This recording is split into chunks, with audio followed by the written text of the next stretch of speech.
Faut que ça pète. Hein. Et enfin, monsieur Poutou, ça a déjà pété. Numéro 1. Le grand soir du 21 mars 1848. En 1847, un krach boursier ruine la population qui, excédée, décide de faire des révolutions simultanément en France, en Pologne, en Sicile, à Milan, en Hongrie, en Autriche. Parmi les révolutionnaires qui participent à ces révolutions, on compte notamment Karl Marx. Il y a même des révolutionnaires de certains pays qui décident d'exporter la révolution dans d'autres pays. Par exemple, des Français décident de passer la frontière belge pour aller exporter la révolution en Belgique. Mais Lio, comment ça s'est fini cette histoire? Bah de la même façon qu'à chaque fois, ils se sont fait maraver la gueule. Comment se fait-ce? Bien vois-tu, ces révolutions provoquèrent la fuite des capitaux et sa suite, banqueroute, fermeture d'usines et chômage, à la suite de quoi le peuple prit peur et se tourna vers les conservateurs, qui enfermèrent ou mirent en fuite les révolutionnaires partout en Europe. J'ai rien compris, mais c'est pas grave, on passe au numéro 2. Le grand soir du 25 mars 1871. Quelques années plus tôt, en 1866, un énorme krach boursier ruine encore la population. Par la suite, les gens se mettent en grève et sont massacrés par la police française. Alors une sorte de gigantesque syndicat international nommé l'International, dont le nom a inspiré cette chanson, eh bien ils font éclater des révoltes ouvrières simultanées à Lyon, Marseille, Saint-Étienne, Narbonne, Toulouse, Le Creusot et Paris, ce qui fut célèbrement nommé la Commune de Paris. Bon, à ce moment-là, les dirigeants français se sentaient un petit peu comme ça.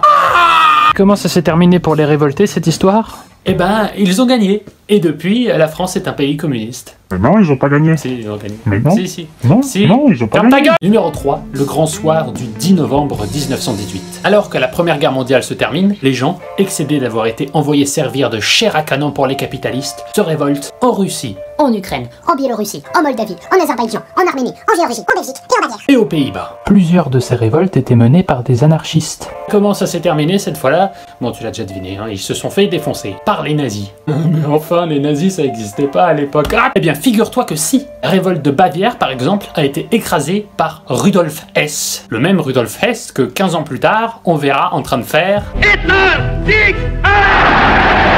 Et le pire, c'est que Rudolf Hess a écrasé la révolte de Bavière avec l'aide des politiciens de gauche. À qui se fiait? Et numéro 4, le grand soir de l'été 1936. Pendant l'été 1936, quelques années après l'un des plus grands cracks financiers de notre histoire, d'immenses grèves générales ont lieu simultanément à Paris et à Madrid. Alors que certaines personnes, comme un certain Marceau Pivert, croient que ça y est, enfin, c'est la fin du capitalisme. Le journal de droite Le Temps pense qu'on est face à une révolution. Trotsky écrit que ça y est, la révolution française a débuté. Eh bien, le Parti communiste français et la CGT font tout pour appeler au calme. Ils font tout leur possible pour que les ouvriers rentrent chez eux, et le pire, c'est que ça marche. Ouais, les ouvriers se disent que le Parti communiste et la CGT, on peut leur faire confiance, pas vrai? Pas vrai? Et donc, une fois que les ouvriers sont appelés au calme, le Parti communiste rejoint ce qu'on appelle le Front populaire, qui est une victoire électorale de la gauche, qui en réponse à l'appel à l'aide des grévistes de Madrid, qui étaient en train de se faire massacrer par des fascistes, répond un gros on s'en bat les couilles, on s'en bat les couilles, on s'en bat les couilles. Certains des grévistes espagnols, parce que trotskistes, se font même défoncer la gueule par des communistes. Mais bon, au moins, grâce au Front populaire, on aura eu les congés payés. Bon, certes, à peine 4 ans plus tard, certains des ouvriers qui ont touché les congés payés finiront dans un camp de concentration, avec le soutien des gars du Front populaire.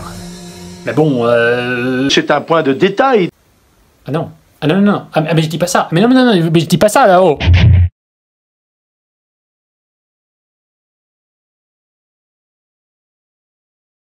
Pero si hay huelga en el cobre, en el acero o en el carbón, las consecuencias para el país son muy fuertes. Lo mismo que el que hay en ferrocarril. O sea, ahí se necesita la conciencia de los trabajadores para decirles que ellos no pueden, porque son trabajadores que pueden presionar fuertemente, no pueden hacerlo contra el gobierno.